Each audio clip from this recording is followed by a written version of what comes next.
ซึ่งตอนที่ngày nayก็ยังmod detail mod ខ្មោចគេអ្នក developer គេអ្នក2.0ណាហើយក្នុងនោះគឺមាន add វ៉ាន់ច្រើនហើយនឹងមាន mod ខ្មោចច្រើនមែនតើអ្នកទាំងគ្នាអាចមើលក្នុងវីដេអូនឹងបានហើយខ្ញុំចង់បញ្ជាក់ប្រាប់អ្នកគ្នាថាខ្ញុំលេង creative ផងក៏ខ្ញុំលេងចង់ខ្លាចខ្មោចដែរអ្នកគ្នាដោយសារ creative ក៏វាចង់លងយើងតែដល់មកលេង survivor ទេដឹងខ្លាចខ្មោចប៉ុណ្ណាដែរនេះហើយអានេះគឺមិនមែន iron golem ធម្មតាណាគឺ iron golem ខ្មោច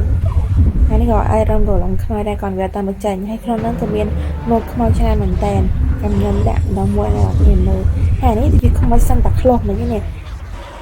ខ្មោច Santa Claus ហ្នឹងខ្ញុំភ័យណាស់ខ្ញុំលេង creative ក៏វាចង់ចាប់ខ្ញុំទៅដែរ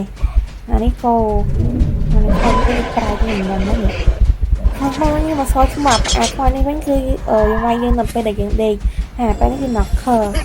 ហើយអត់សោះគ្នាឲ្យឃើញអា Santa Claus ហ្នឹងវាចាប់យើងដាក់ក្នុងកាបូបវាហើយខ្ញុំភ័យណាស់ខ្ញុំលេង creative វាចាប់យើងដាក់ក្នុងកាបូបពេលយើងលេង survivor វាមិនមែនទៅនេះហើយអានេះគឺជាគោខ្ញុំវាយងាប់ទៅអ្នកគ្នាគឺថាយើងទទួលបាន item ច្រើនណាស់ខ្ញុំយកក្បាលគោមកពាក់ណាហើយនេះគឺខ្ញុំបានដឹងអីដែរដូចរបស់តំណាងឲ្យខ្មោចមួយដោយសារពេលដែលយើងវាយខ្មោចងាប់មួយទៅគឺវាជ្រុល item ហើយនេះគឺ item បន្ថែមច្រើនទៀតអ្នកគ្នាអាច download បាន